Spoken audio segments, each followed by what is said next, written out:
நீதி செய்யும் போது அண்ணன் தம்பி புள்ள பையன் எதுவும் பார்க்க கூடாதுடா. கரெக்டா நீதி செய்யணும்டா.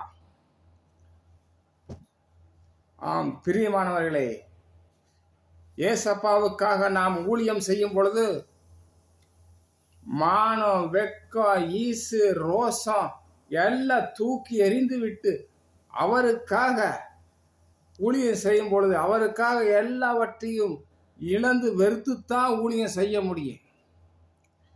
அவர் ஏனென்றால் அந்த பாதையிலே நம்மளை கேப்டன், நம்ம தலைவர் அந்த பாதையில போயிருக்கிறார்.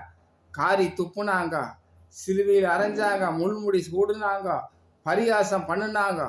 அந்த பாதையில நம்ம கேப்டன் சென்றதுனால ஏசப்பா நாமளும் அதே போல மாறினா தான் பரலோக ராஜ்யம். அவர் ஊழியம் செய்வதற்கு இது முக்கியமான ஒரு சம்பவம்.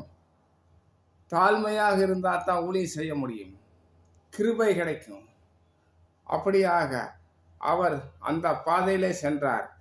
நாம் ஊழியம் செய்கிற ஒவ்வொருவரும் அந்த பாதையிலே நாம் செல்ல வேண்டும். பிரியமானவர்களே, கர்த்தர் உங்களை ஆசீர்வதிப்பார்.